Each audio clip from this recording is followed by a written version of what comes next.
Before I give you the dictation, I also want to mention a few other things. One is the word slang. Is it countable or non-countable?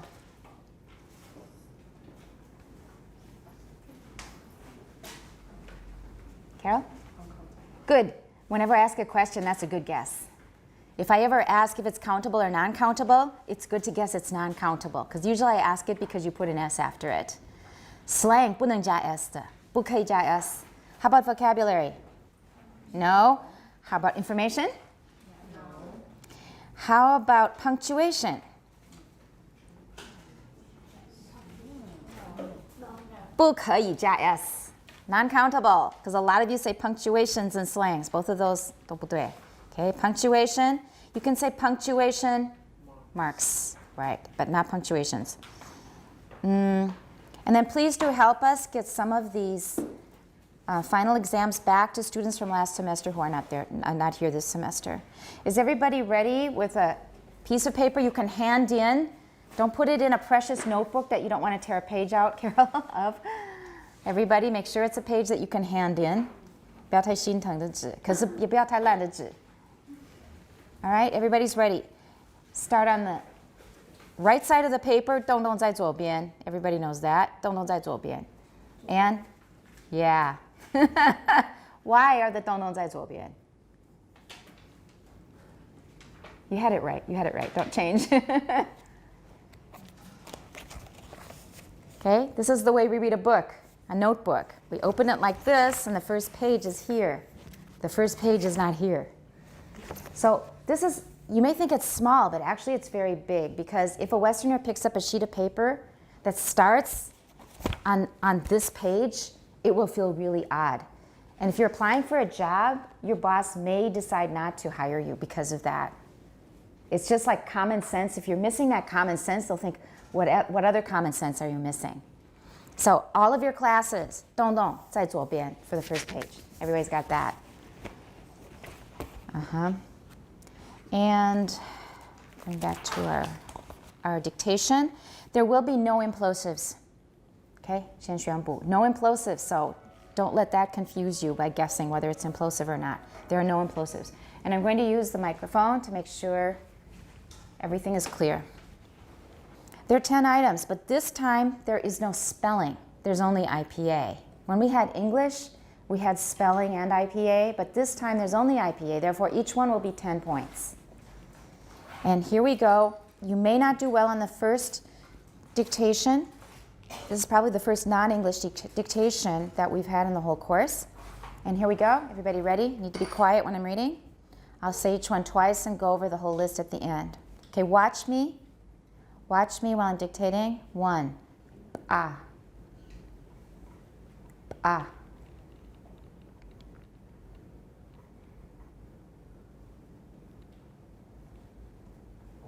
Ready? Look up when you're ready. 2. Ga. Ga.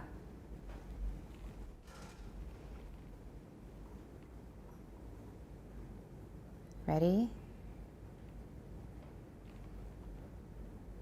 Everyone ready? 3. Ba. Ba.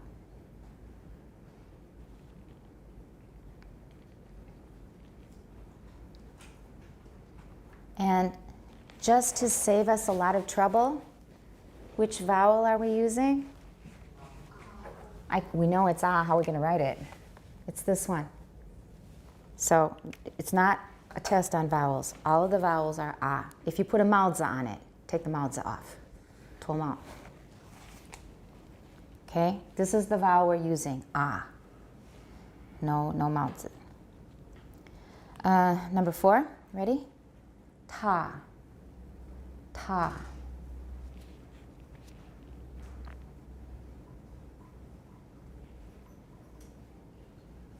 IPA in brackets, not in slashes, in brackets. Ready? Number 5. Ka. Ka.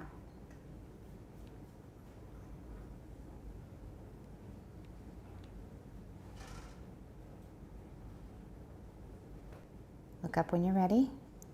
6. Da. Da.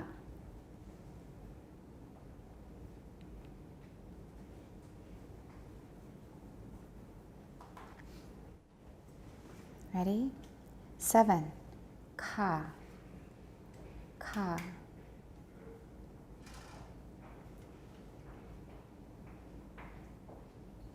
Number 8. Da. Da.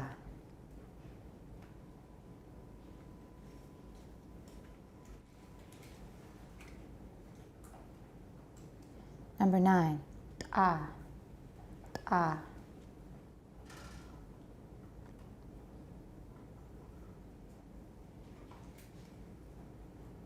Number 10. Ba. Ba.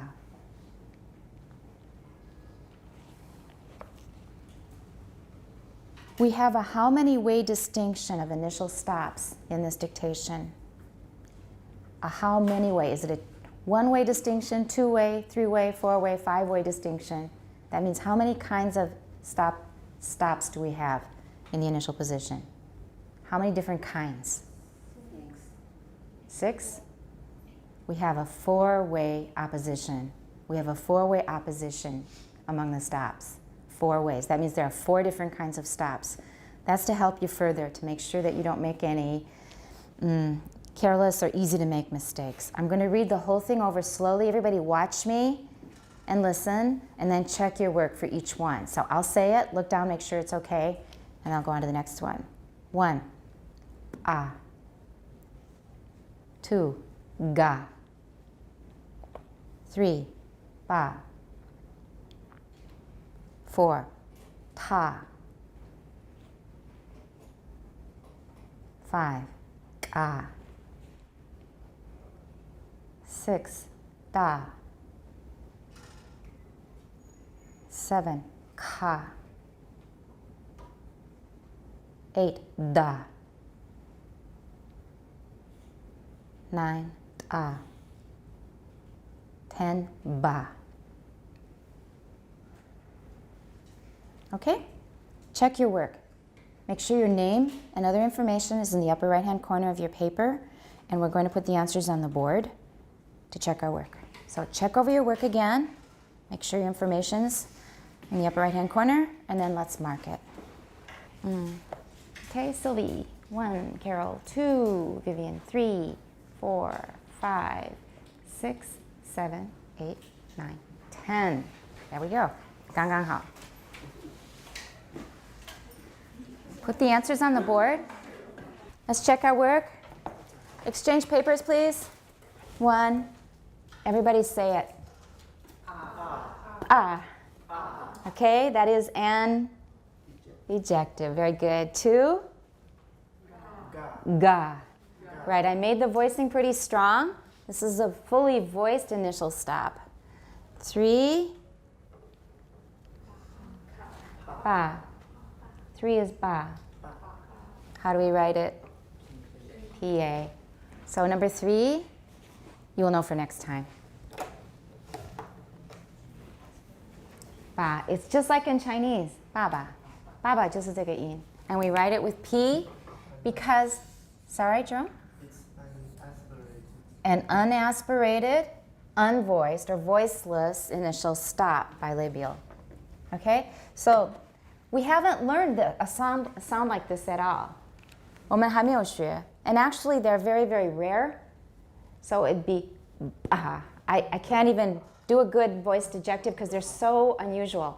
I didn't bother trying to learn one. Ejectives are almost always voiceless. They're usually, I hear there are exceptions, but I don't know of any language. If you look in the literature, you'll probably say, we found an exception, but it's rare. So we're not going to bother with it. This should be just ba. It's not ejective, it's not voiced. So, and then, but you'll know for next time. And for number 4, go ahead. Ta. And that's also 你我他的他 in Chinese. Ta. And 5. Beautiful. That is an ejective. And 6. Da. And that's also the same as Chinese. Da. Da xiao de da. It's not da xiao. I was walking with Sophie after class one day and she said, Miss Chong, you just voiced a stop. I said, oh, what did I do? Well, one was an IG. But it was in a sentence. 是两个母音当中半个 一半 something like 一半 instead of 半 And Sophie heard it right away. She said, Miss Chong, you just voiced that stop. Doesn't sound Chinese. I go, you're right. But actually it happens occasionally in Chinese when stops are between vowels. They sometimes get voiced just due to assimilation. You're getting ready for the vowel. 你中间没有停下来. It won't sound very Chinese, but it happens on occasion. I've read papers about that. So you don't have initial voice stops in Chinese. That was a Chinese 大小的大. So this should be written TA. I'm sorry. Thank you very much. Wrong one. Wrong da. Okay, this one is just TA. We'll close that A there, okay? 大小的大. So you're going to have to be really careful. And I can't blame you for a habit like this because if I said da to an American, that's what they would write. Or to a Brit as well. Any native English speaker, because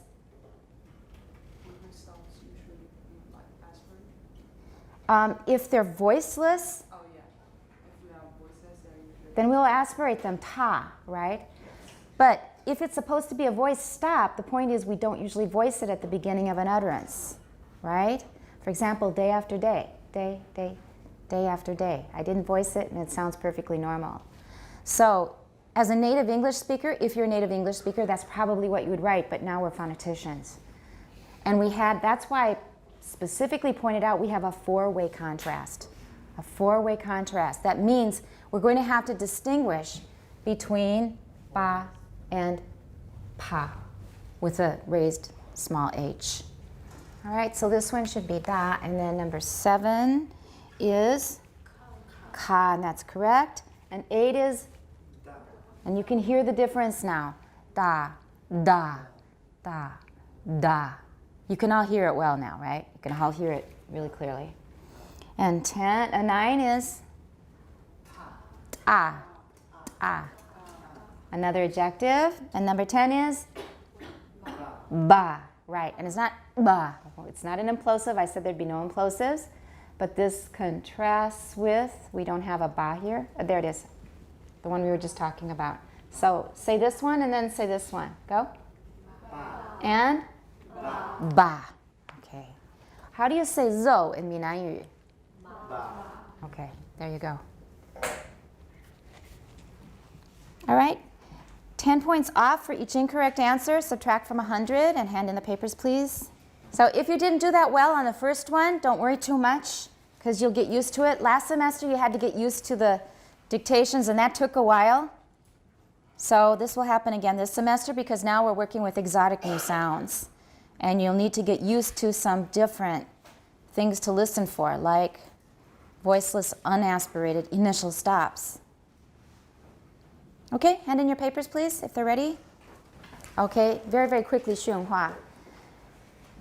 One reason you should do things early, and I'm just as bad as anybody else putting things off to the last minute. I do that with things when they're difficult. If they're hard, then I will put them off. That's the way we humans work. All of us are like that. If it's something I think I'm in pretty good control of, I get it done early because it's easy. Or maybe it's not easy, but it's something I'm interested in and I feel I'm in control. So for example, 是的的下一篇, I just got a 通知 yesterday, and my editor Lizzie says it's going to be due on April 5th. 我回信说 here it is. 1 month early. 1 month early. Yeah, other work is not getting done, but that got done. Because I feel in control, I have a plan for that, I know what I want to write. It's stuff that I've been telling you in class over and over again, mostly, with a few new things. So the new article is now finished. It still needs editing. The point is, we have different schedules for ourselves for different kinds of tasks. But it's really good when you have something that's a bit difficult, that you have to push yourself on, to start early in spite of yourself. Now, in this Zen newsletter I get, they say that very often when we don't do things we know we should, there's a voice inside of us saying, just have that piece of cake. It doesn't matter. One piece of cake doesn't matter. Look, everybody else is having that piece of cake. You can have that piece of cake too. Right. It's just a voice. And they say you don't have to listen to the voice. You can let it play in your head. It's like a recording. You can just listen till it's done and then ignore it. So go ahead and let the voice play, and when it's done, okay, now I'm going to not eat the cake, for example. The same is for doing things like reading vowels and consonants. So I don't think that's going to be a big burden because it's not that difficult. A lot of it is review. And I think in general, it's interesting material. But the original point I wanted to make is start early on things whenever you can, even if they're a little bit difficult and you've got a little internal resistance, because it gives your brain time to chew on it, to work on it. If, for example, you do something like at 2 a.m. and you have to hand it in at 8, your brain does not have time to process it and to think about possible questions or to make connections to other things you know. That could lead to interesting discussions in class. So the earlier you start, your brain will start working on things it wasn't thinking about before. It'll grab some old information you've got in your head and come up with a really interesting discussion topic or question. But that doesn't happen if you do it at 2 a.m. the day before it's due. So this is not, I'm not scolding anybody. I'm just saying there's a huge advantage to starting earlier because then your brain does all kinds of interesting things that it doesn't have a chance to do if you start too late. Okay? That's an important point in life in general. So even if you're feeling a strong resistance, listen to the resistance, wait till they're done talking, and then just start. And another trick is something you don't want to do, you think, well, I won't do it. I'll just open up the book. And I'll open up my notebook and I'll put a pen there. And then I'll open up a new file in Word. Okay, I'm not going to do it. I'm just going to open up everything. And once you open up everything and the pen's in your hand, you often start writing. You often start working when everything is ready right in front of you because you've made it easy for yourself. If all of the books are stuffed in your book bag and then your pen is out of ink and you don't know where your shouldong dai is and all that stuff. If the stuff isn't together, it's going to take a lot of effort just to set up your desk. But if everything is just sitting there on your desk, it's sort of like going to invite you over. Look, you can just sit down and do your work now. Do you see what I'm saying? It's a trick, and it works pretty well, because once you start and say, okay, I'm not going to do the work, but I will just read one paragraph, and then you've started, and then you're okay. All right? Those are tricks. They work. Really, they do. They do. Because we all have to battle with procrastination and not wanting to do stuff that we need to do. All right, if there are no particular problems with vowels and consonants, I'm going to ask you on Wednesday. I hope your questions are ready then. We're going to go to our textbook again. Yeah, questions on vowels and consonants. On page 12. Yeah.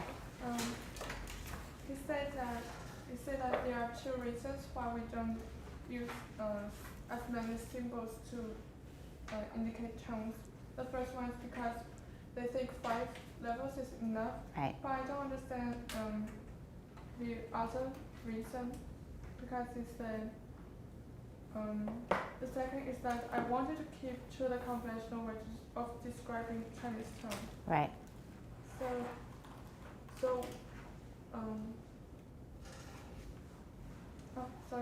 Is that still in the first reason? He said, but if we use just 5 levels, inevitably will we have difficulty fitting continuous variations in pitch into the limited set of categories. What does that mean? Can you say that a little more slowly? I didn't catch everything. That sentence, just the last sentence. If we use just 5 levels, inevitably we will have difficulty fitting the continuous variations in pitch into this limited set of categories. Oh, okay. One example is the Beijing third tone. We talked about 5 levels of pitch for representing Chinese tones last semester. You weren't here last semester. And first of all, I'm going to repeat something for your benefit and then for the rest of you to review. That normally for tones of Chinese, we use those 5 levels.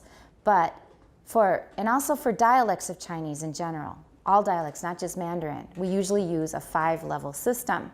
But for Minanyu, some of you remember, we only need how many levels? 4. We only need 4 because the highest pitched tone, the first tone, is not 5-5, it's 4-4. And we often have a similar system in Mandarin due to influence from Minanyu. So the first tone in Mandarin is also a 4-4 in Taiwan, not in Beijing, but in Mandarin in Taiwan. So we could probably get by on a 4-level system for Taiwan Mandarin. However, the fourth tone starts pretty high, 去. So, for example, 喝水的喝, it's not 喝水. That doesn't sound Taiwanese. That doesn't sound like Taiwan Mandarin, right? Sounds very mainland, very Beijing. 喝水. We say 喝水. Right. So we use a 4-4.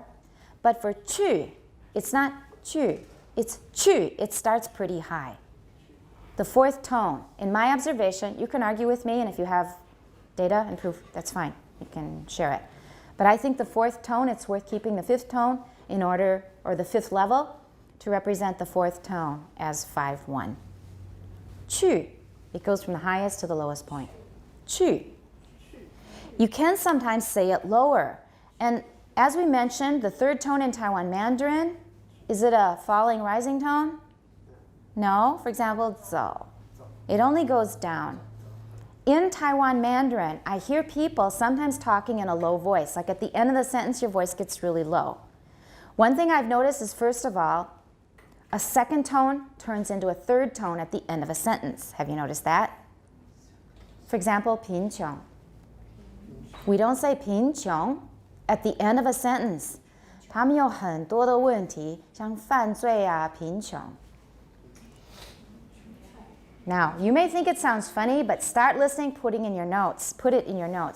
I guarantee you that you hear it all the time. Because when I first heard it, I thought, that's a second tone. Why did he say 贫穷? At the end of a sentence, a second tone is usually realized. We use the verb realized. 呈现. Realized is 呈现. A second tone at the end of a sentence is usually realized as a third tone. And that's partly due to downstepping declination, slowing down and having a lower pitch at the end of a sentence. Start listening. So put it in your notes. I want you to observe. And if you can prove I'm wrong, great. Give me your data. But I've been listening to this for like 10 years. So 真的有这回事.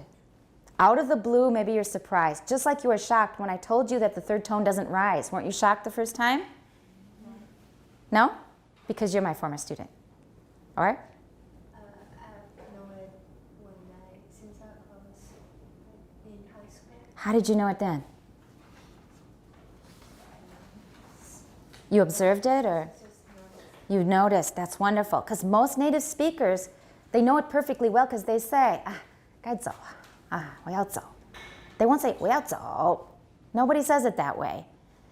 You know that implicitly because it shows in your speech. But if you had to write on a paper, what does the third tone look like? You would almost all say it rises at the end, right? At least in the past, because that's what you learn in school. But it's 走, 走, not 走. All right? So that may have been a shock. And 一样的, the second tone at the end of an utterance actually being a third tone is probably also a shock. And what I originally started out saying is, although I think that a 5 is necessary for the fourth tone, 去 starts pretty high. When people speak in a lower voice, when they're slowing down, getting to the end of an utterance, sometimes a fourth tone sounds like a third tone. 去. I can't tell if it's 去 or 去 at the end of a sentence often. It's happened with many people. When my son was saying it, I had him repeat it many times. And he was actually making a fourth tone that started very low. So that's another thing to watch. Those are three things to watch. The third tone we knew about a long time ago. Second tone at the end of an utterance, does it sound like a third tone? A fourth tone, if they're already speaking slowly and in a low pitch, a fourth tone may sound like a third tone. It goes down so low. 它的起点就并不高. So it starts to sound like a third tone. I've noticed this a lot. 真的有这回事. So everybody start noticing these things. And your data is around you constantly, right? Everybody's speaking in Mandarin all day long. So you'll have a lot of chance to observe it. All right, back to Sylvie's question. So we've established a system of 5 levels to represent Chinese tones. And he's saying that He doesn't want to change that. For some dialects, maybe we don't need all those 5 tones. Like for Taiwan Mandarin, or certainly for Minnan, 4 is enough. But we just want to stick to the system so it's consistent across dialects, number 1. And number 2, sometimes it's not adequate to show all of the changes in a tone. So this is 1 down here. This is 5 up here. Here's 3 in the middle. Here's 2, and here's 4. So let's say that, just to explain what you're asking about, let's say that the 3rd tone looks like this. 我们就还没有那么高，应该不会那么高。Let's make it a little lower. Let's say that the 3rd tone starts somewhere below 2. It's not quite on 2. Okay, this time we've got a little creak in it. Let me draw it again. So it starts somewhere below 2, comes up just a little bit above 3. Let's 现在就假定是这个样子。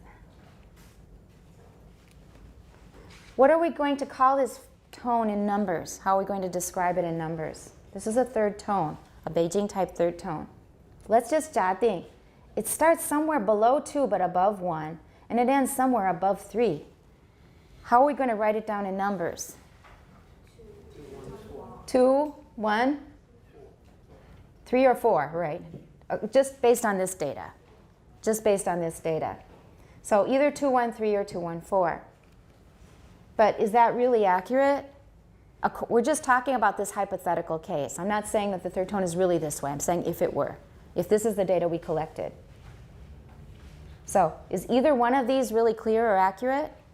No, because this is going to be too high. This is going to be too high. This is going to be too low. Right? Does that answer the question? So we have 5 levels for all the languages, and we For all Chinese dialects. and we try to fit all the dialects into this system. Right. That's right. And often it's not a very good fit. But it's close enough. So it's easier to digitalize this way. It's easier to transcribe our data if we just have an agreed upon system.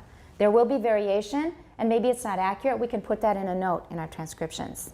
Okay? That answers the question? Good. Anybody else?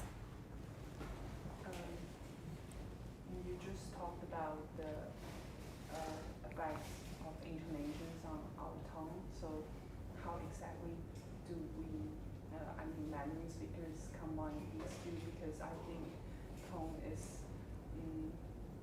differences in pitch and intonation as well. So does that affect our tone or in some case? Okay, excellent question. And this has been, I mentioned last semester, I know I saw it in one of the videos I reviewed.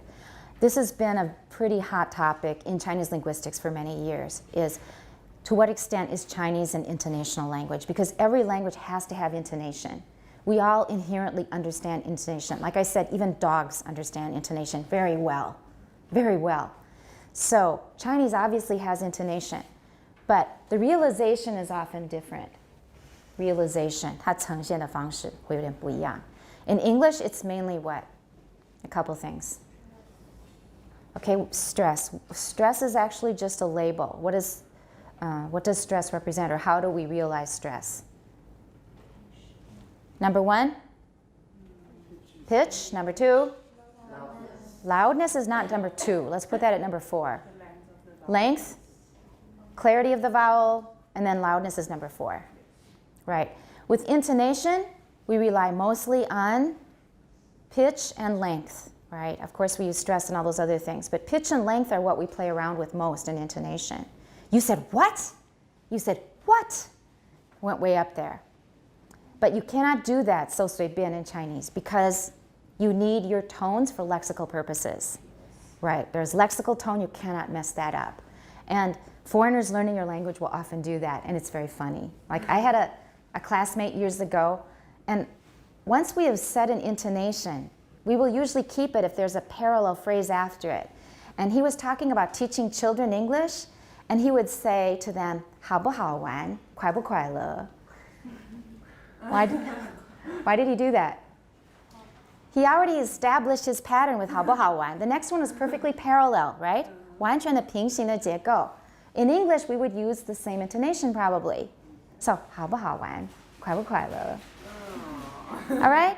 So you can't do that in Chinese. You can't. And still sound like a Chinese speaker. So you cannot play around with pitch too much. What do? Just imagine a sentence where part of the sentence is important. You're going to emphasize it. How do you do it?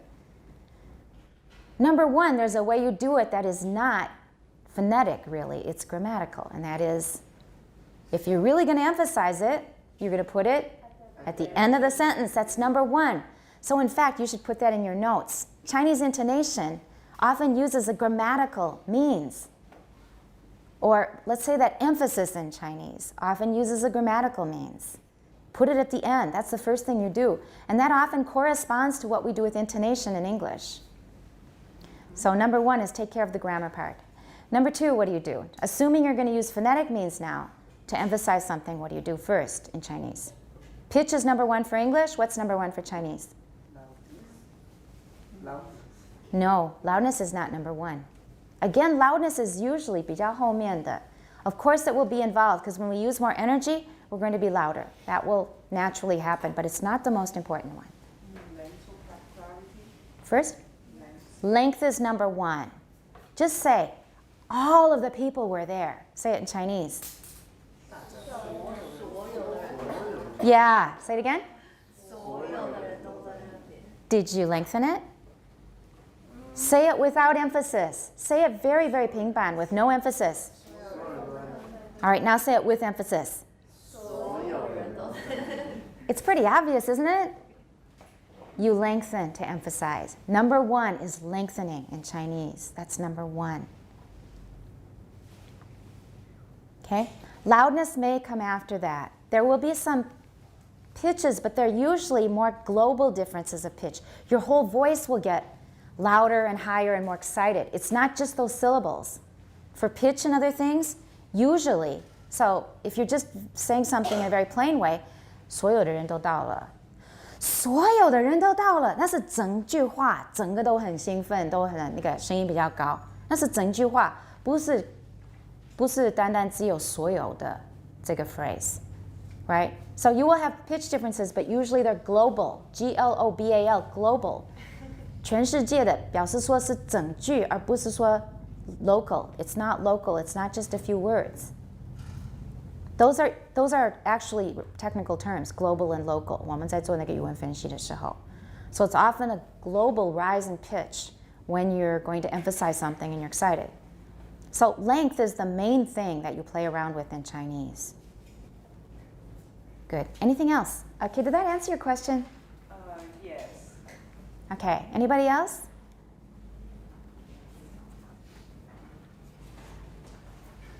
Anybody else? If you're okay, then just hand in your work. We don't want to spend a lot of time just waiting for you to page through things like I told you. So if there are no more questions, hand in your work. And Sophie will pick it up.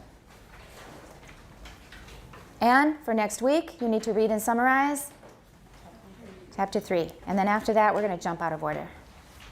The only thing left on my list now is reading in the textbook. Does anybody have any other business that you want to bring up or questions?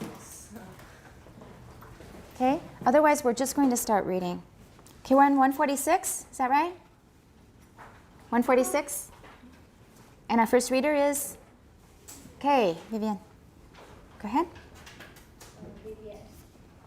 The spelling system regularly used in books and newspapers in Zulu and In Zulu, don't go down when we're not finished. In Zulu and Xhosa. Okay, practice that one. Everyone, have you practiced your lateral click?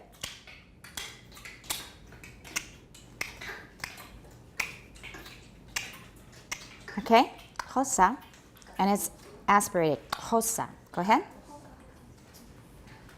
employs the letters C to X for the dental post. Pause, you got a comma there. The dental. No, the dental. Dental. Right. Post elevator and lateral clicks. Clicks. Clicks. For which we have been using the symbols. Vertical line, exclamation point, and double vertical line. Respectively. All right, everybody knows how to read those symbols in words now? The first one is? Then? Exclamation, point, and double vertical line. I want you to memorize these. I want you to remember them. C is what kind of a click? Everybody? C represents a dental click. Q represents a postalveolar click, and X represents a lateral click. And that's why hosa is pronounced with a lateral click plus aspiration. So I want you to remember those. C, dental. Q, postalveolar. X, lateral. It's not that hard, and it'll make a lot of things make more sense when you read them. Okay, go ahead. The name of the language. Hosa. Let's try it, everybody. Hosa. Hosa. Okay, good. Should therefore be pronounced with a lateral click at the beginning. Beginning. Okay, now you can go high because we've got a period coming. At the beginning. At the beginning. Good. The Uh-huh. the H following The. Another one. the H following the orthographic Or the. or the Yeah, it's a schwa. You're doing fine. Okay. or the graphic You're doing fine. indicates Here it's just X. Here you can read the letter X. Oh, that's what you were being stressed out over. Here you can just read X. Orthographic means in spelling. In spelling, it's an X. You don't have to go this time. the orthographic X. Good. indicates a short burst of aspiration. Not as ass. Mm-hmm. Aspiration following the click. Try saying the name of the language with an aspirated lateral click at the beginning. Table 6.3 shows a set of contrasting clicks in quotes. Okay, you're trying now. That's good. Nearly all the words in this table are infinitive forms of words, which is why they begin with the prefix. All right, and those diacritical marks over the vowels indicate what? In an African language, when you see a diacritical mark like ipie over a vowel, what does it indicate? Tone. Tone. 看它那一撇，它的方向是左还是右? Or sometimes they have other marks. And they indicate the tone. And we're going to learn later in the chapter, or in vowels and consonants, I think it is, that what is one difference from, say, Mandarin tones and typical tones of the tones of a typical African language? One difference is that we tend to have contour tones. That will be in vowels and consonants. Have you had it yet or not? No, 还没有. Contour is C-O-N-T-O-U-R. Contour, that means It's no level tone. it's the opposite of level. So level is just flat. Contour means it has some kind of a 曲线. A contour is some kind of a 曲线. You find a lot of contour tones in Chinese, not just Mandarin, in many of the dialects. But African tones are typically just level tones. And we're now on clicks, so let's go to... Actually, we have a lot of interesting things on clicks, but let's go to Peter Ladefoged first. And here is that table. We're going to play some of the files. Okay. The first one is a dental click, and it is voiceless, unaspirated, right? Let's listen to how it sounds. Hopefully the speaker's working. We've got it here. Let's try again. Everybody ready? I'm going to make it louder. I'm going to play it several times, and I want you to look at how they write it. This is just the regular spelling. Or no, it's IPA. It's IPA. This is the IPA spelling. And what kind of a click do we have here? It's dental. And like it says, it's voiceless, unaspirated. Just listen several times and read the transcription as you listen to grind fine. 磨得很细的意思. Now you see a diacritic above the second U. What tone is that? Is that a high or low tone? You can hear it right away. That's one thing you have an advantage on, is tones. You're very good at hearing tones because you've got it in your native language.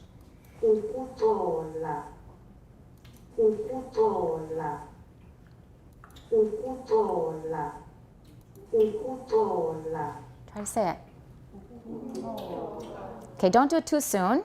The K is not a click. So, uku ola. There's a K there. But forget the K for a while. Just try to get the click. Uku ola. Now try to put the K in there. Uku ola. Uku ola. I'm not doing it well myself. Uku ola. There. I had to stop. Uku ola. Okay, good. Listen a few more times and we'll try another one.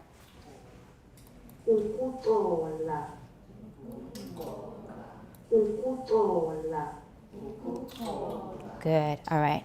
Let's try the post-alveolar one. All right, this one's post-alveolar, and we've also got an implosive, and implosives are really normal in Southern African languages. You find them all the time, and they're not strongly implosive. Sometimes they're just allophonic with regular voiced Bs. But ejectives, tones, clicks, implosives, they're all common in Southern Africa. But it's not a big deal, because when we were there, we had to sing songs with these sounds. And you don't have to make a big deal of it when you're singing. You just 大概唱对的话就可以了. And you get used to it because there are just so many of them. You just get used to it. Just listen a few times. You can hear it's much louder, the post-alveolar click. The dental one is not that loud.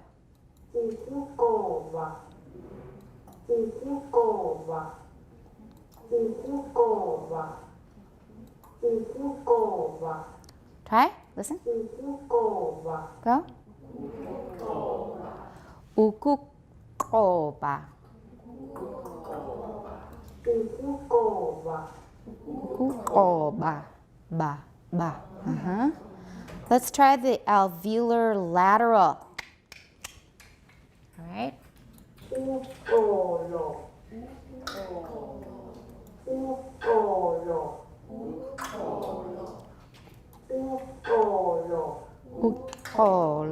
Okay.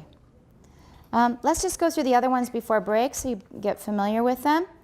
The next one is voiceless aspirated. We had voiceless unaspirated. Now let's listen to voiceless aspirated. So look at the transcription and listen a few times first.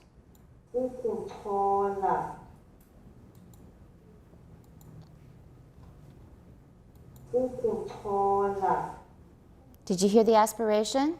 Cola, cola, cola. Okay?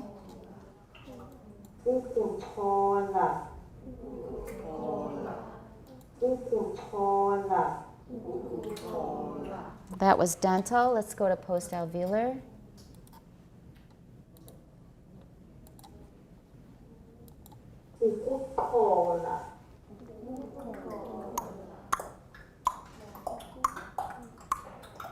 Listen a few times. Listen 3 times without repeating. Just listen.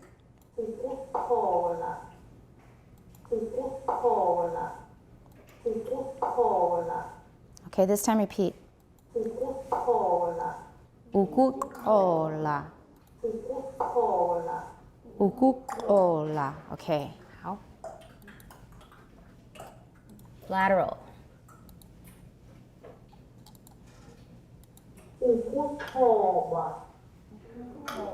Listen 3 times.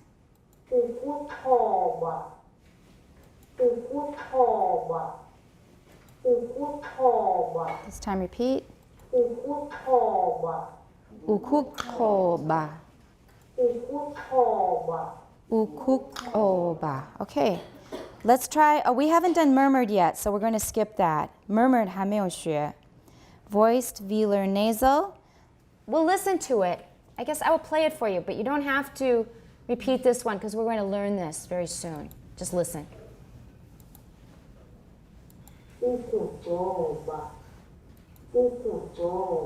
Did you hear it go low? the pitch is quite low, lower than what we just had, right? Zoba. All right, that has to do with the murmuring. Okay, and then that's one sample, that's enough. Let's go to the voiced velar nasal. It's got the sound in it.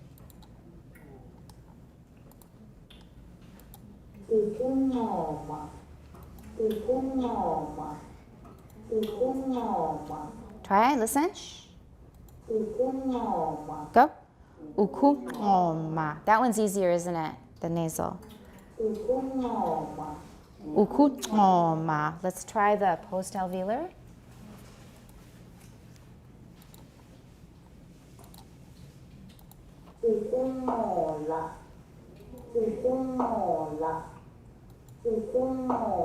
Repeat this time.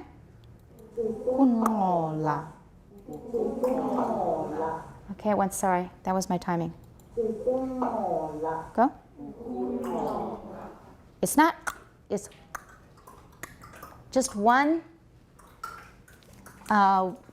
接触 of the tongue tip with your post-alveolar area. So, ukunola.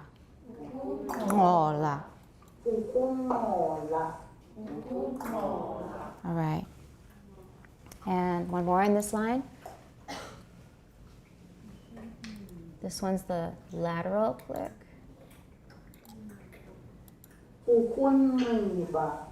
Listen 3 times.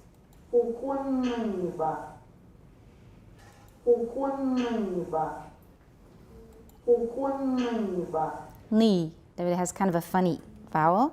Once more, try repeating. Ukun ni ba. Ukun ni ba. And we have one more line here. Murmured velar nasal, I'll just play it for you because again, we haven't had murmured vowels yet.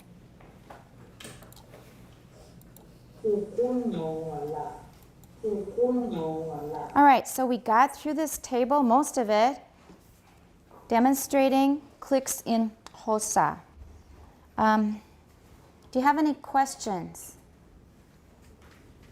Do you know how they work now? We're going to practice the clicks a little bit more because I think you should all learn the basic ones. They're not that difficult.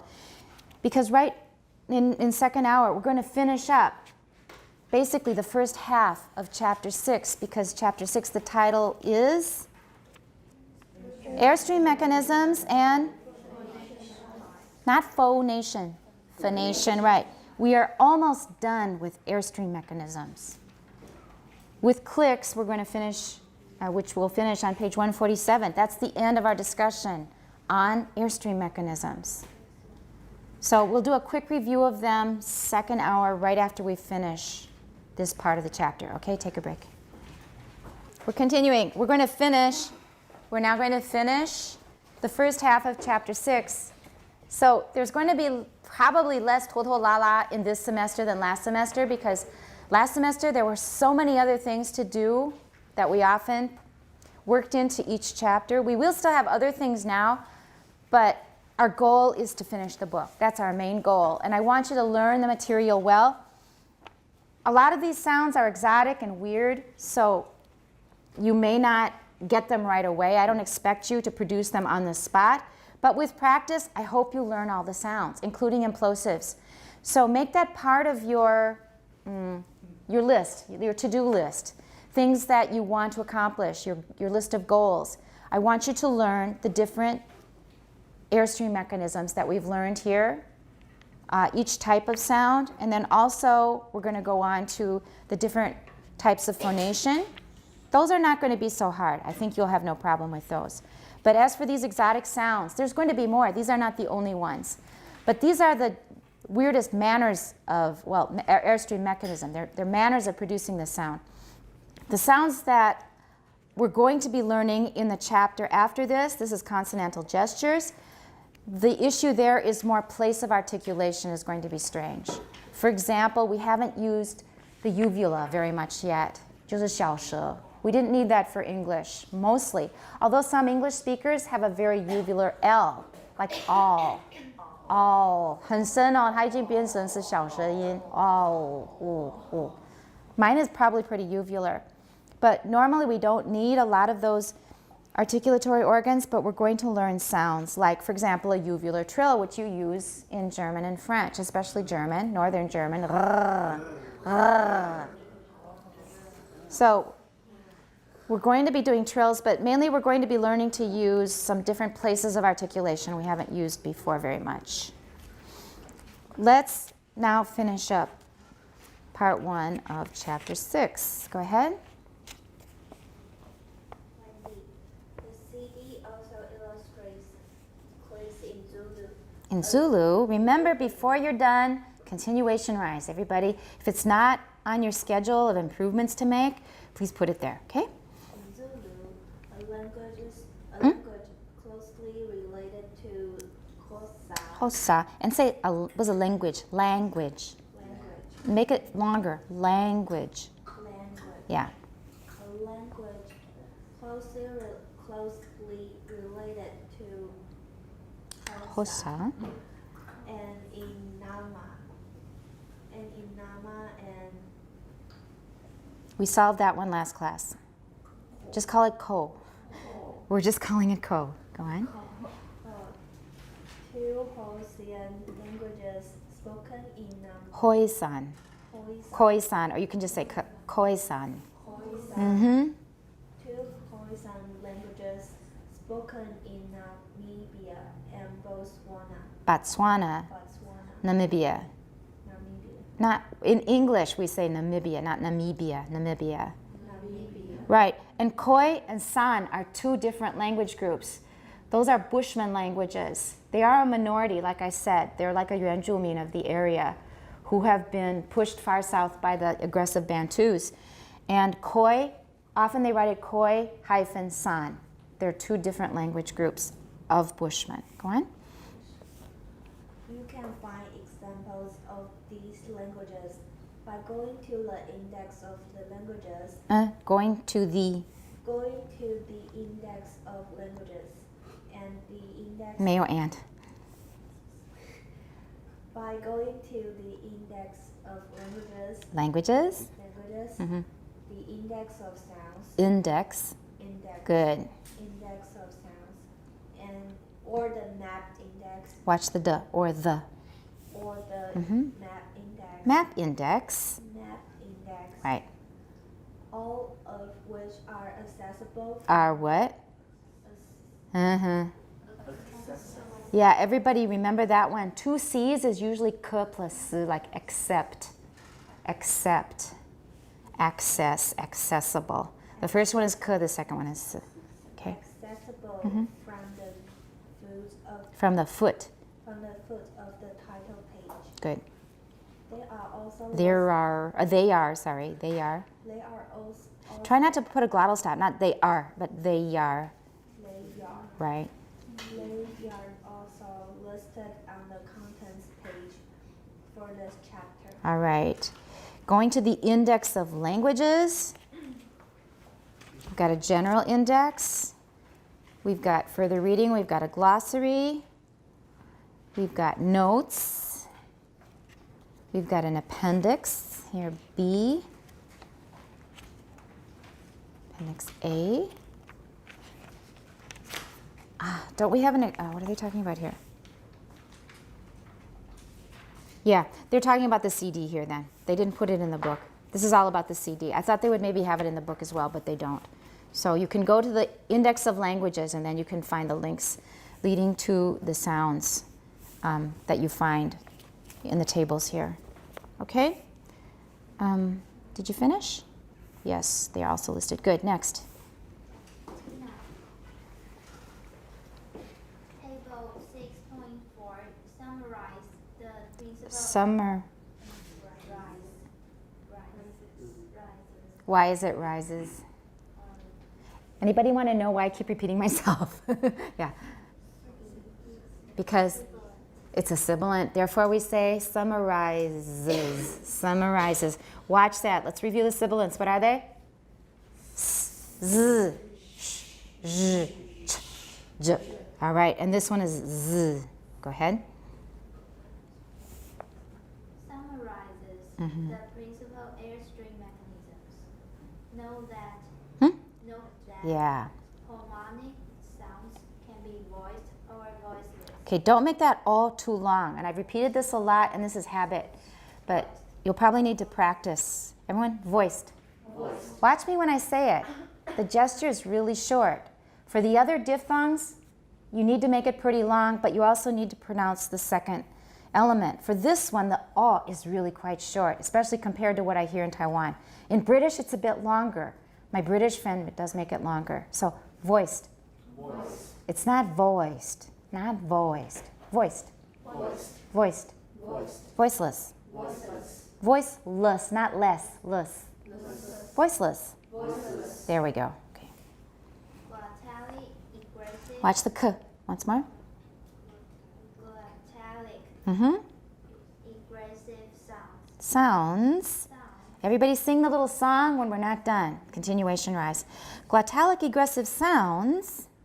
Glottalic, aggressive sounds. Ejectives. Same pitch. Ejectives, because that's a 同位语. How do you say 同位语 in English? Yes, good. Sylvie has it. Louder. Close, close. Appositive. 就是肯定那个 positive 前面加 ap, appositive. It's an appositive. An appositive, that's a 同位语. That's a word you heard all the time through high school and junior high, right? But never heard it in English. No, I mean 同位语 you heard a lot, but probably never heard the English, appositive. That means you're repeating what you just said in different terms, usually more specific. So glottalic egressive sounds, ejectives, try it. Glottalic, aggressive sounds. You have to watch the k. Glottalic, aggressive sounds. Good, Ejectives. good. Ejectives. Ejectives Uh-huh. are always voiceless. All right, always, like I said, there may be an exception here and there, but it's so rare, we're just going to forget about it. Go on. Glottalic, Watch the k. Glottalic, aggressive sounds. All right, Sounds, implosives, are nearly always voiced. voiced, Voiced. voiced. Voiced. Good. By being combined with a pulmonic aggressive. Pulmonic. Pulmonic aggressive airstream. Airstream.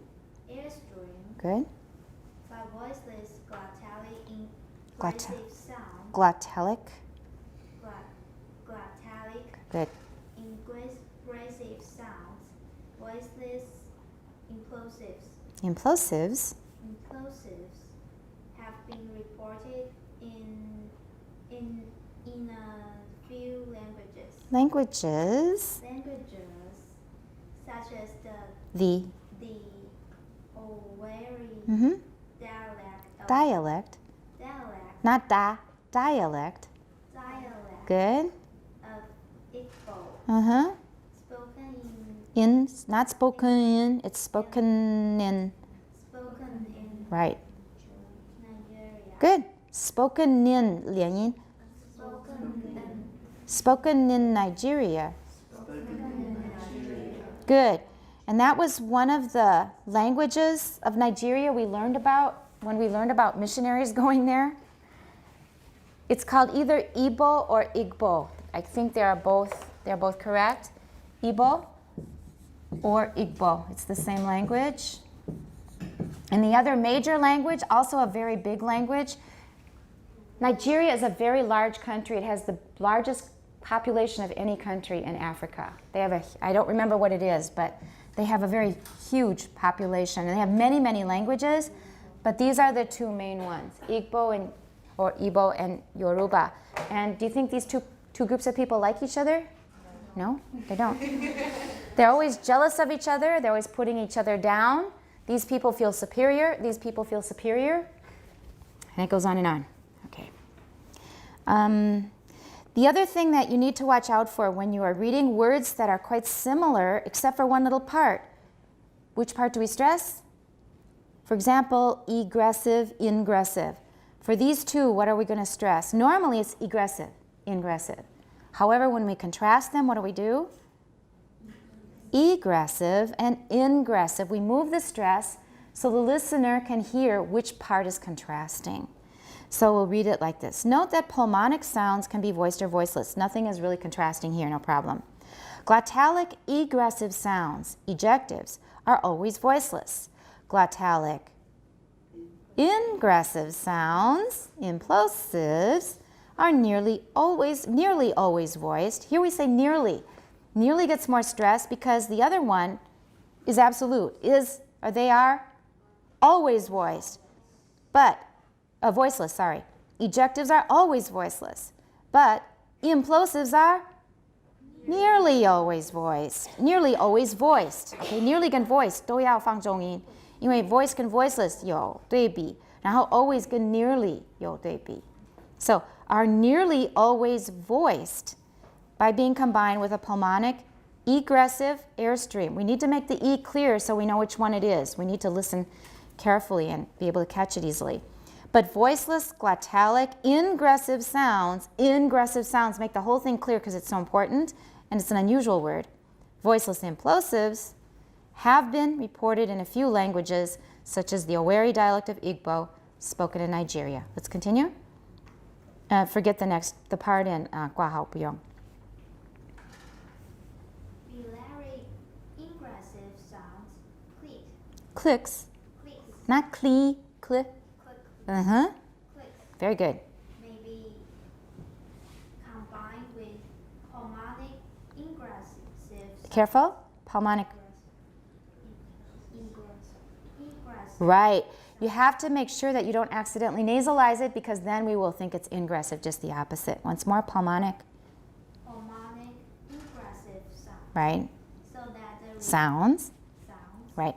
So that the resulting combination can be voiced or voiceless. These combinations. These. Make it longer. Mm-hmm. Combinations can also be oral, Oral. or nasal. All right. Oral is the way I say it, but ask Miss Hadzima. Does anybody have a class with Miss Hadzima? Anne-Marie? 贺安妮老师. I think she says oral. I just heard it the other day. 前几天在跟她聊天的时候. I think she says oral. She's from more eastern part of the country. 好像是 Maryland. She says oral, and that's more East Coast. I say oral. Just like horrible. I'll say horrible. How about if you all silently reread this paragraph yourself and concentrate so you understand what it said? Because we were so busy with pronunciation, we couldn't think. So reread it yourself silently and concentrate.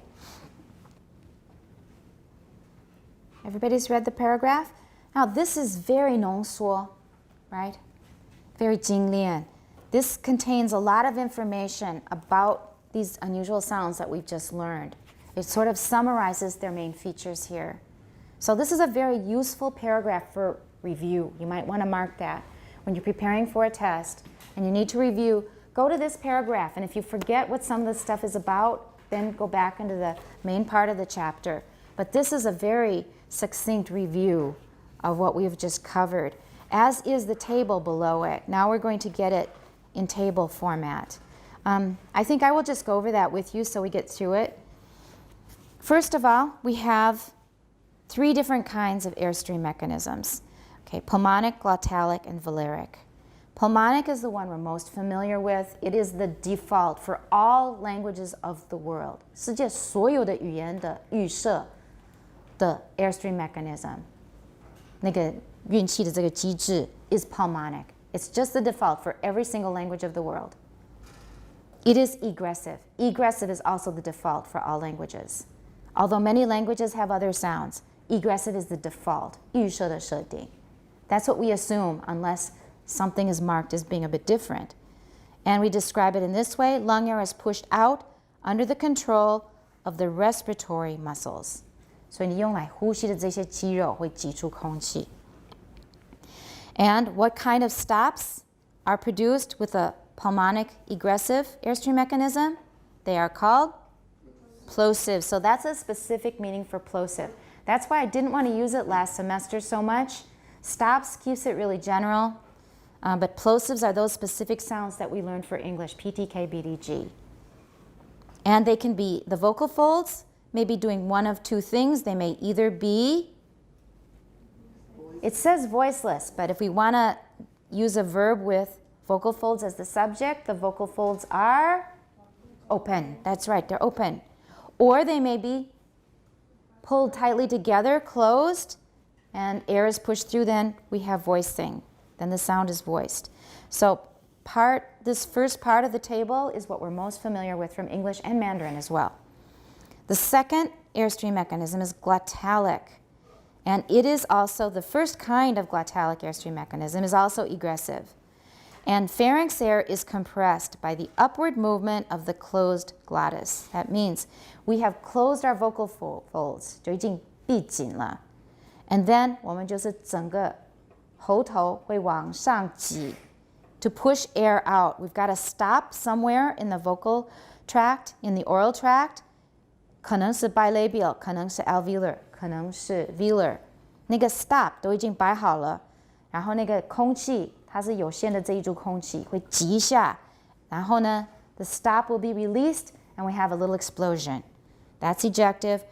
We will assume that they are all voiceless. I don't know about the exceptions. I really don't know if they really exist or not, but we're assuming all ejectives are voiceless. Then we have a second kind of glottalic airstream mechanism. This kind is not egressive, it's ingressive, air is coming in, but we know that air is also being pushed out at the same time. So we have air going in two directions. We have a downward movement of the vibrating glottis. Pulmonic egressive airstream may also be involved. So we are making a very, very voiced stop, and then we push our whole hoto, our larynx down. You can hear it going down. And because most implosives are voiced, we also have air coming up. So we've got air going in two directions. It says may. If it is voiced, then we will have air also coming through the vocal folds. So we also have an egressive airstream mechanism involved. So we classify it as ingressive. If you say egressive, you say, well, it's partly egressive. No, it's classified as ingressive. However, an egressive airstream mechanism is also involved in producing this kind of sound. And the name for this kind of a stop, these are all stops, 全部都是属于色音的不同种类, is implosive. Okay, that's 内爆音. And the symbol is, remember, on the upper part of the symbol of the character, we have a hook going right. B, g, g. And what are the vocal folds doing? They're usually voiced by the pulmonic airstream. So the voicing part involves an egressive mechanism, and that is pulmonic. So that one's sort of the most complicated. No, clicks, I guess, are more complicated.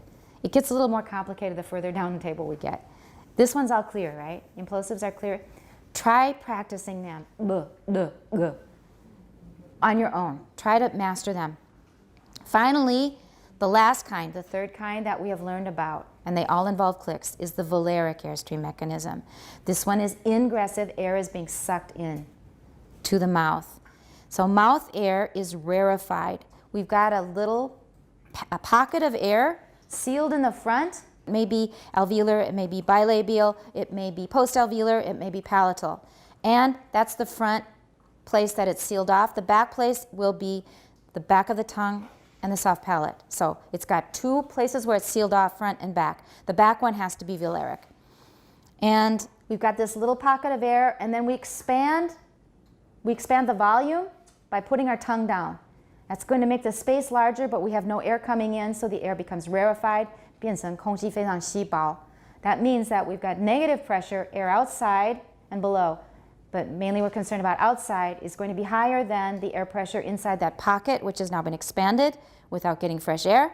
And so when we release the stop, we've got air rushing in and making a clicking noise. So, and. All right, so those are the different symbols. We've got 4 different kinds that they've taught here, but they're, as Jerome mentioned during break or after class last time, if you go to the front of the book, or is it the back? I keep forgetting which. Yeah, it's the back, sorry. They reverse the order. 以前这个是在前面的那页的那个封面的那页. But now it's in the back. So look at consonants, non-pulmonic. It's the box in the middle of the page on the inside back cover. And it says clicks and they show you 5 different kinds of clicks. We only learned 4. And Jerome said, why don't they teach us the 5th one? And I don't have an answer for that. I wondered too. Because when I was in South Africa, I definitely heard palatoalveolar clicks. Oh, mine are so lame. They make them so loud there. All right. Just pull your tongue further in. So postalveolar, palatoalveolar 更前面，更里面一点。All right, and I haven't put the links up, but I plan to do so. So 5 main kinds of clicks, they teach you 4. But please also know the last one, it's very easy. It's just like a is not equal to sign, 不等于的那个符号就可以了。只是那条线，直线是比较直一点，不等于是斜线，对不对？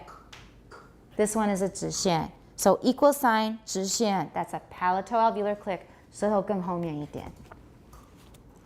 And that summarizes the principal airstream processes and a couple, and under glottalic we have 2 different kinds.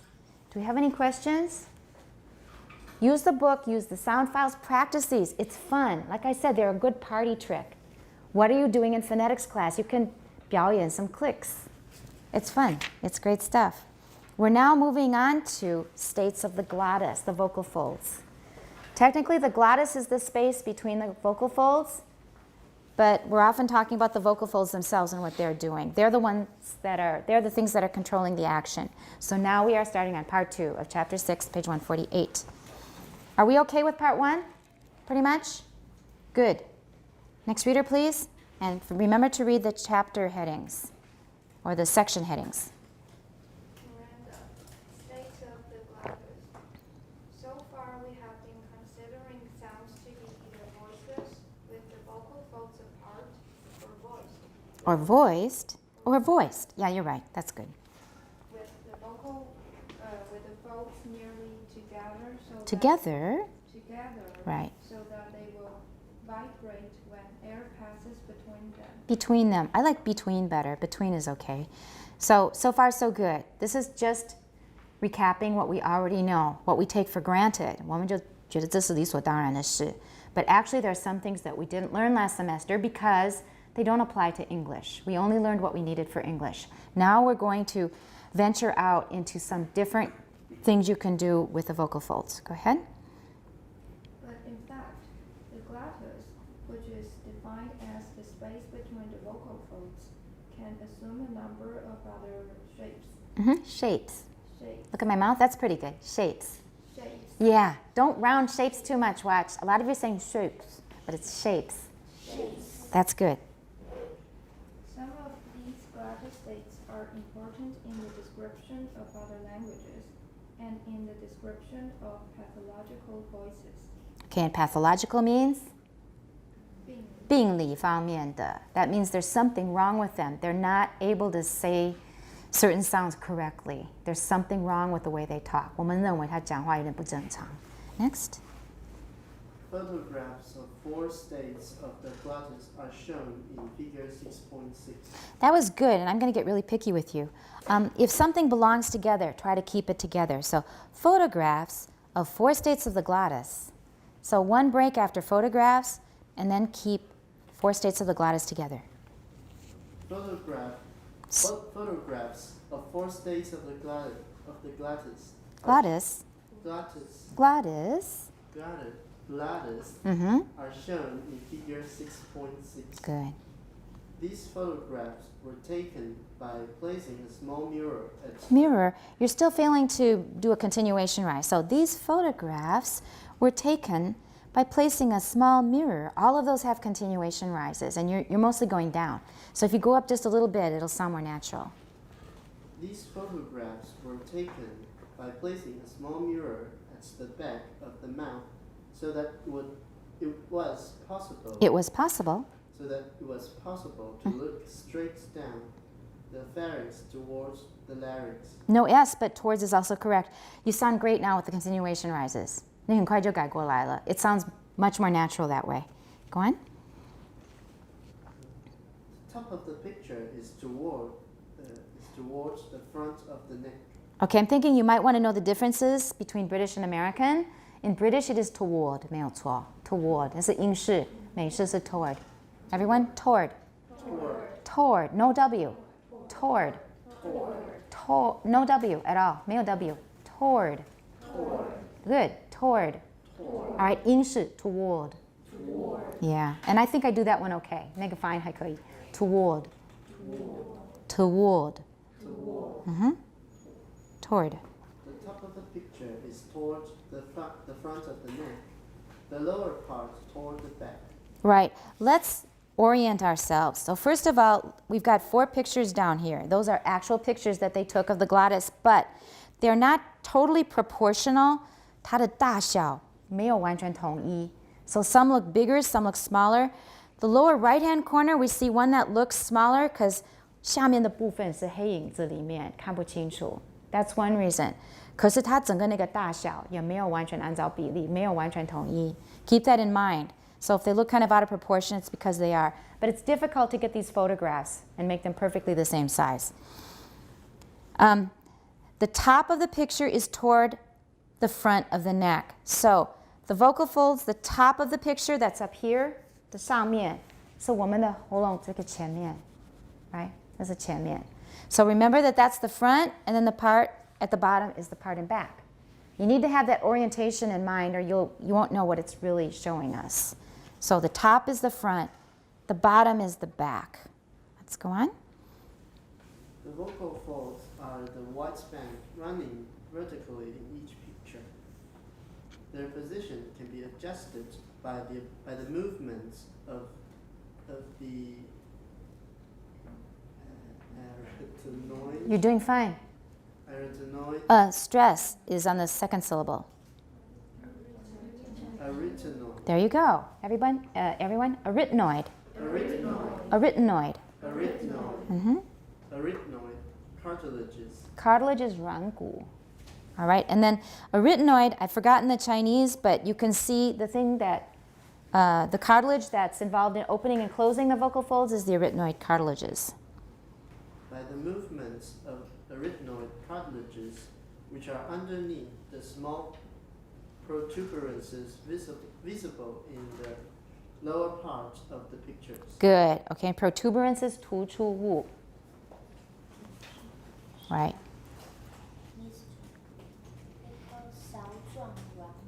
Thank you. Can you write it on the board, please? I looked these up before, and I probably have it in a list in my notes here. But it's not one that I remember.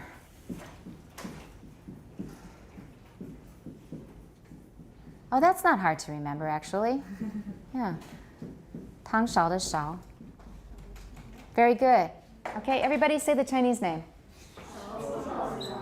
There you go. Arytenoid cartilage. Everyone? Arytenoid cartilage. Good. Yeah. My dictionary has the stress on the third syllable. Arytenoid. Arytenoid. Huh? Arytenoid. They're wrong. They're wrong. Wrong. They're wrong. I've heard these talked about in many 影片. And what I've heard is arytenoid. Arytenoid. That sounds, I've never ever heard that before. What kind of dictionary do you have? Is it Besta? Yeah. Try Merriam-Webster. We'll try it later. We don't have time now. But try Merriam-Webster or something else. If they do it differently, I'll accept it. But I don't accept Besta. All right. Let's go on. In the voiced sound. All right, not voiced, it's voiced. Voiced. Yep, good. In a voiced sound, the vocal folds are close together. Close together. Close together. Watch that, everybody. You have to watch 破音字. When I was in 4th year Chinese, we had a teacher who was known as the Dragon Lady. Actually, she was a very good teacher. But somebody said, 干隆前皇帝.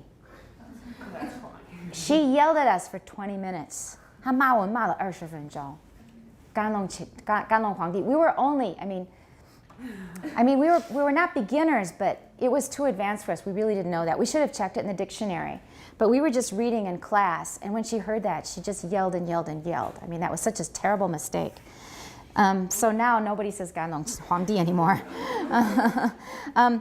Now this one isn't quite so literary. Close and close are extremely common words, both of them. So you have to read ahead and analyze it to make sure you know which it is. So close is a verb, right?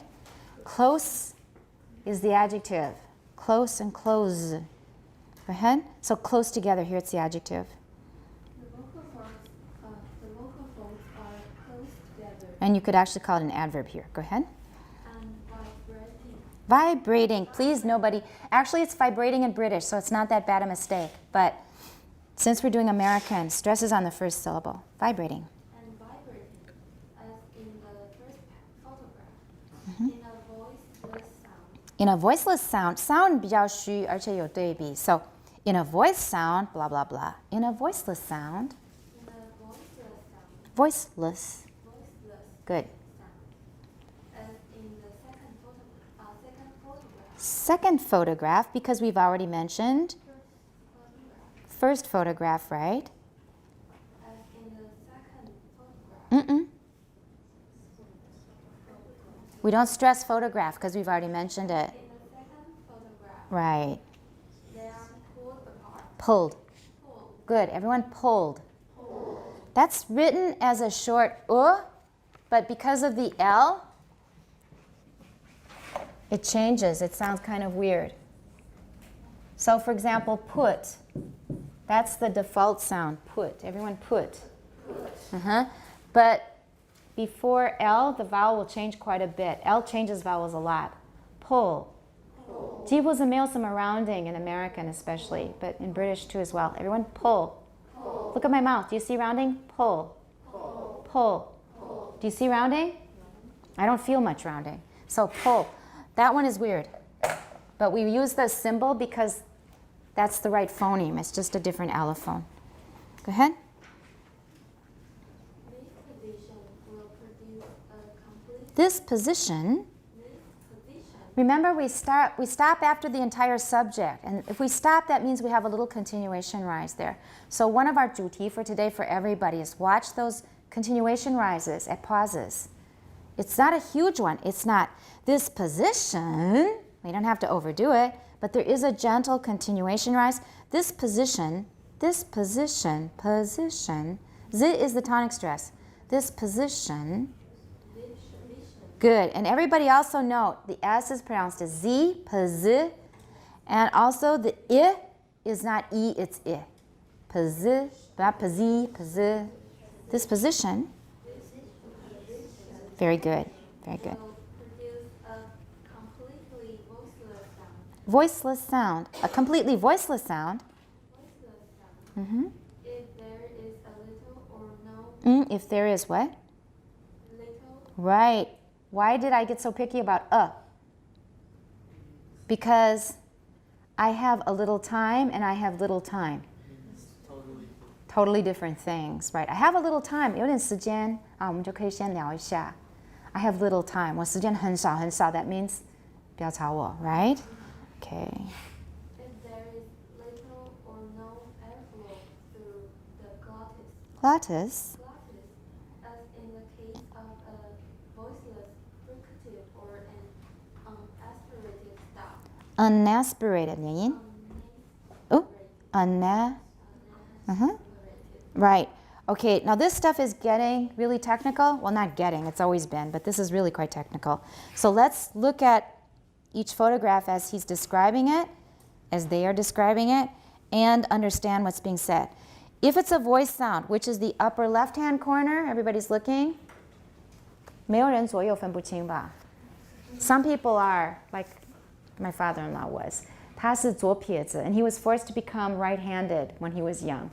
Did that happen to any of you? 本来应该是左撇子, you were, and now you're right-handed. yes. Do you still do some things with your left hand?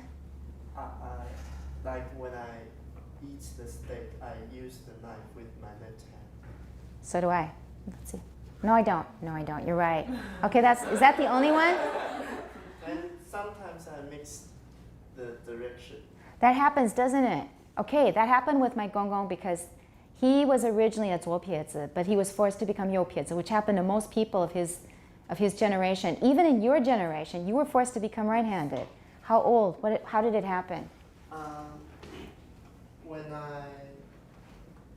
when I was when I was about 3 or 4 years old, because at that time I started to write how to write words, and my mother said at that time all of the adults in my family says that we have to use the right hand to write, but for my sister it's okay.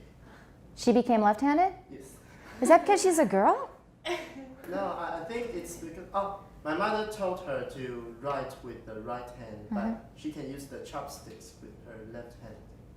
But how about writing? She still writes with her right hand now. Yes, because all of the writing taught in school is right-handed, so I think it's more convenient for us to use our right hand to write. It's true. It's more convenient to live in the world because the world is designed for people who are right-handed everywhere, right? Yes. Like even the way you use a phone, the way you use scissors, all kinds of things. They're designed for right-handed people. Oh yeah, I use the phone with my left hand. There you go. Okay. How about scissors? I can use it for both. You can use either hand. Is anybody else left-handed in the class? No lefties. I understand about 1/4 of the world is left-handed. Sorry? Oh yeah, okay. I've noticed in recent years, okay, this is now my 23rd year teaching. Now I see a lot of students writing with their left hand, and I'm always a little surprised. There are quite a few now in your age group who use their left hand. But when I first started teaching, there were very few, because people were still being forced to change then.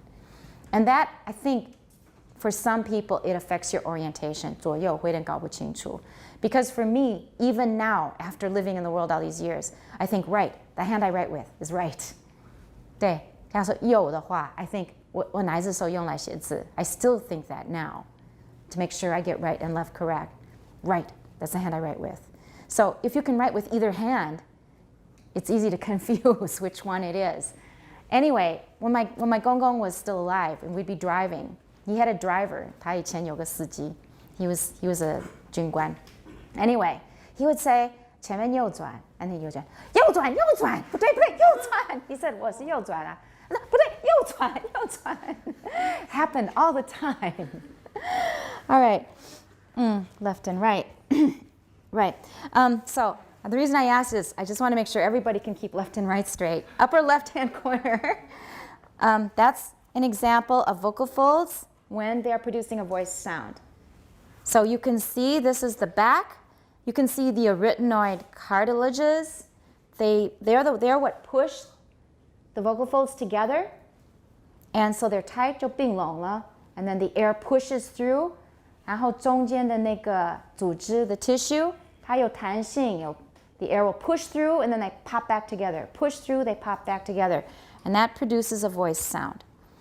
So that's the first sentence. In a voice sound, the vocal folds are close together and vibrating as in the first photograph. We're okay with that one, right? Second sentence. In a voiceless sound, okay, 现在是无声 or 不带音的音. As in the second photograph, okay, 是右边上面的右边那个图. They are pulled apart. 它就会开来, 分开来. This position will produce a completely voiceless sound if there is little or no airflow through the glottis, as in the case of a voiceless fricative or an unaspirated stop. So we call that completely voiceless in that case. So,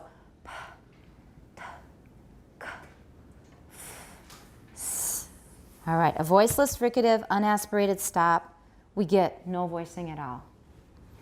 But now we're going to move into what we didn't talk about earlier, those examples that I went through kind of quickly with Rosa. If there is considerable airflow, how about if we just finish one paragraph? Go. But if there is a considerable 没有 there is considerable airflow as in an H-like sound. Everybody H, right? H-like sound. H-like sound. Good. The vocal folds will be set vibrating while remaining apart. All right, look in the lower left-hand corner, and you can see that the vocal folds are partly open. They're not really wide open, but there's a really heavy flow of air. 那个空气的流浪很大。流量 not 流浪 流量 that's hard. Okay, 流量很大 Go on. In this way, they produce what is Called. breathy voice or murmur. All right, everybody, breathy voice. Breathy voice. Murmur. And by the way, in school you learn that murmur 是有点喃喃自言自语嘛. We don't use that often. We say mumbling. Mumbling to yourself. We usually don't use murmur at all. It's a very old word, actually. So if you say he's over there just murmuring to himself, he's mumbling to himself. 英文是 mumbling, 不是 murmur.